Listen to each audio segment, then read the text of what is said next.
Assalamualaikum warahmatullahi wabarakatuh. Perkenalkan, nama saya Solihah. Saya berasal dari kelas B4.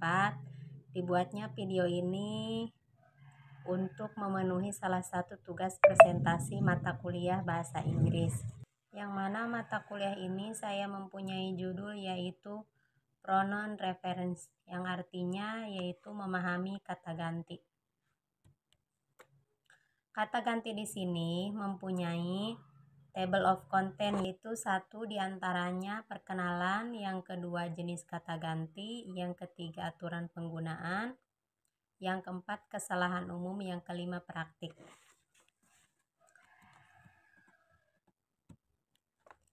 Mari kita bahas tentang perkenalan. Mari kita bahas bersama-sama apa itu kata ganti. Kata ganti di sini ialah kata-kata yang menggantikan kata benda dalam kalimat yang membuat ucapan atau tulisan kita lebih efisien dan tidak berulang-ulang. Yang kedua yaitu kata ini juga dapat merujuk pada orang, benda, atau ide yang digunakan untuk menghindari pengulangan kata benda yang sama berulang kali. Contoh yang ketiga, contohnya ialah termasuk kata-kata seperti he, she, it, they, dan we. Kata tersebut ialah kata yang menggantikan kata benda yang tertentu dalam suatu kalimat. Yang keempat yaitu untuk memahami kata ganti. Kata ganti dan penggunaan yang tepat itu ialah sangat penting untuk menguasai tata dasar bahasa Inggris. Yang ketiga, jenis kata ganti. Apa itu jenis kata ganti? Jenis kata ganti itu mempunyai kategori yang berbeda-beda, yaitu mempunyai 4 kategori.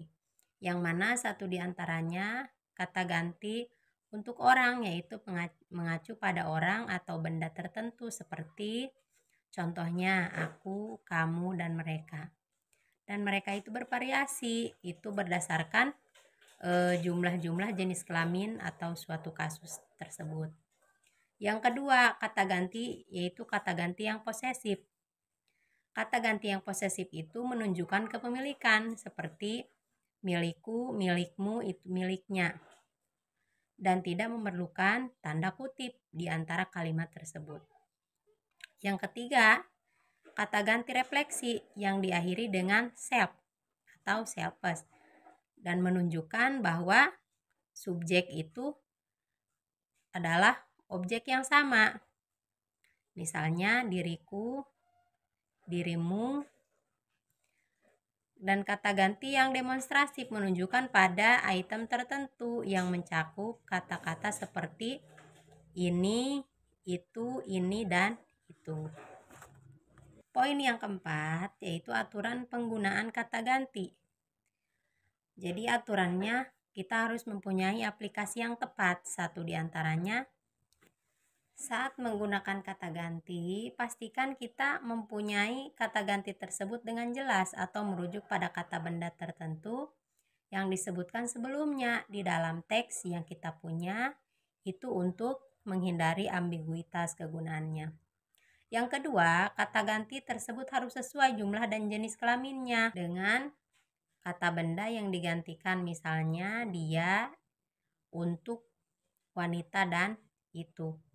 Itu salah satu contoh untuk benda mati. Yang ketiga, kata ganti yang subjektif itu berfungsi sebagai subjek atau kata kerja. Sedangkan kata ganti yang objektif itu berfungsi sebagai objek, misalnya dia melihat atau melihatnya.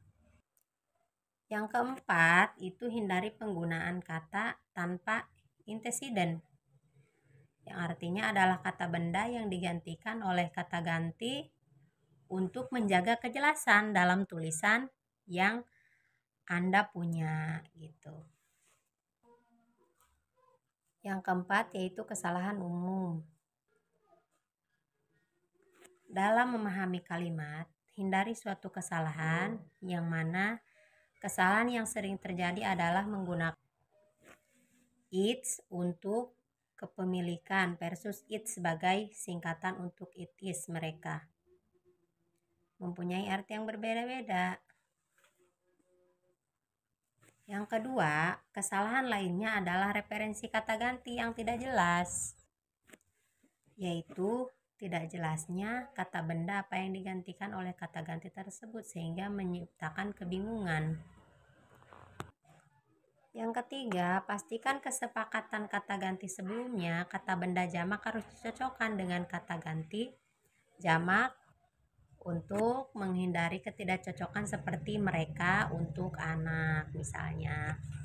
Yang keempat, berhati-hatilah terhadap kata ganti yang tidak jelas atau tidak spesifik dalam kalimat yang rumit.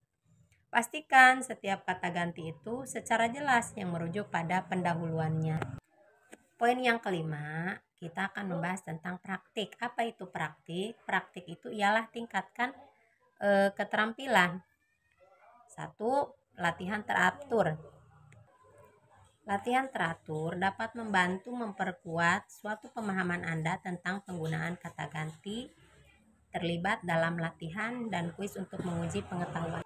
Yang kedua, bahan bacaan dan mengidentifikasi kata ganti dalam teks itu dapat meningkatkan pemahaman untuk Anda terhadap penerapan praktisnya. Yang ketiga, menulis esai dan menggunakan berbagai kata ganti dapat meningkatkan kemahiran tata bahasa Anda dan memastikan gaya penulisan Anda dengan lancar.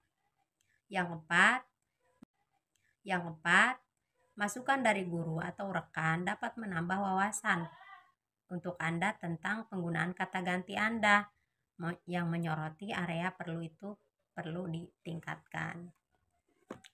Mungkin sekian presentasi dari saya. Kurang lebihnya mohon maaf. Assalamualaikum warahmatullahi wabarakatuh.